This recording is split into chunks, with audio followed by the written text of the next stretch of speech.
लखनऊ का पतन। तात्या टोपे ने कानपुर की ओर जो भयंकर गड़बड़ मचाई थी, उसको इस तरह बांध देने के बाद सर कोलिन ने विद्रोही प्रदेश को फिर से जीत लेने के लिए कमर कसी। दिल्ली जीत लेने के बाद साटन अलीगढ़ तक के निचले प्रदेश में शांति स्थापित करता आया था।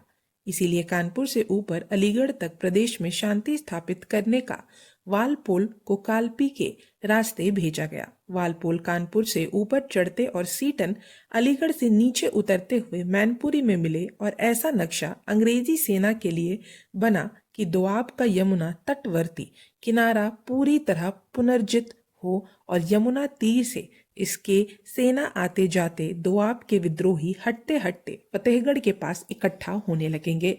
यह स्पष्ट ही था और इस प्रकार अंत में वॉलपोल, सीटन और कोलिन अपने अपने अभियान पूरी कर फतेहपुर में मिलेंगे। यह सहज ही होने वाला था। सन 1857 के इस आगामी वर्ष में सामान्य रूप से यह कार्य पूरा करने की अंग्रेजी योजना थी।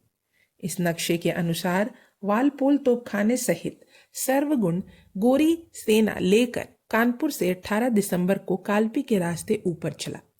रास्ते में विद्रोहियों की बिखरी सेना से छोटी छोटी लड़ाइयां लड़ते विद्रोहियों को आश्रय देने वाले गांवों पर अंग्रेजी रीति से कहर बरपाते और उस प्रदेश को फिर से पूरी तरह ब्रिटिश सत्ता के अधीन लाते हुए वह इटावा शहर तक चला आया था।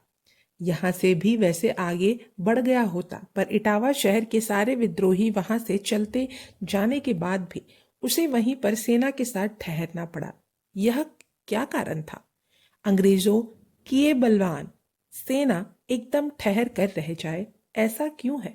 विद्रोहियों के हजारों पैदल तो चलकर नहीं आ गए, या पांडे की सेना के चपल घुड़सवार की टोलियां अंग्रेजों पर कहीं हमला तो नहीं कर रही, या उनकी गड़गड़ाहट करती तोपें कहीं अंग्रेजों पर जलते अंगारों की वर्षा तो नहीं कर रही। इटावा के पास ऐसा कुछ भी नहीं हो रहा था। पैदल या हजारों घुड़सवारों की टोलियां या तोपखाने के अंगार, इनमें से कुछ भी इटावा के पास अंग्रेजों को रोक रखने के लिए नहीं था। केवल 30-40 भारतीय दीवारों में गोलाबारी के लिए छेद है।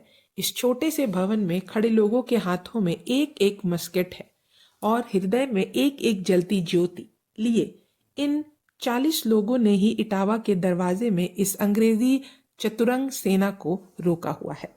उन्होंने इस अंग्रेजी तोपखाने के साथ इटावा तक चली आई अंग्रेजी सेना से रणांगन में युद्ध देही की मांग प्रस्तुत की है। इटावा के दरवाजे में पैर रखने वालों को युद्ध देही अब इस बित भर भवन में दृढ़ता से खड़े रहकर अंग्रेजी घुड़सवार पैदल तोपखाना युद्ध भी क्या करे और थोड़ी राह देखे, जिसमें पागलपन की यह मांग छोड़कर ये स्थिर फिरे होश में आए और अभी भी पलायन की खुली राह पकड़े। परंतु कितनी ही राह देखें फिर भी उनका पागलपन सही नहीं हो रहा था।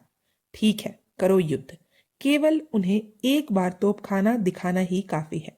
यही उनसे युद्ध करके उन्हें पराजित करना हो जाएगा। इसीलिए अंग्रेजी सेना ने अपना जबड़ा दिखाकर उन सिरफिरों को डराना चाहा। डर डर किसे? जिसने एक बार दिव्य स्वतंत्रता के लिए स्वतंत्रता लक्ष्मी के चैतन्य से सम्मोहित होकर मृत्यु से ही प्रेम किया। मृत्यु का भर छोड़ो, मृत्यु के लिए जो उतावला हो गया उसे इस विश्व में कौन डरा सकता है? जो जय के लिए लड़ता है उसे कौन डराएगा? शहीद को कौन रोक सकता है? जो जय के लिए लड़ता है वह डरता है, जो कीर्ति के लिए लड़ता है वह डरता है, पर जो मृत्यु के लिए लड़ता है उसे कौन डराएगा? शहीद को कौन रोक सकता है? पृथ्वी के सारे अंगारे और आकाश की सारी बिजलियां एक साथ आकर उस पर गिरे तो भी जो अपनी प्रिय वस्तु प्राप्त करने के लिए अति तीव्र गति से दौड़ रहा है उसका क्या बिगड़ेगा? उसने केवल मृत्यु की आशा पकड़कर उसे विश्व में निराशा कैसे शेष रहे?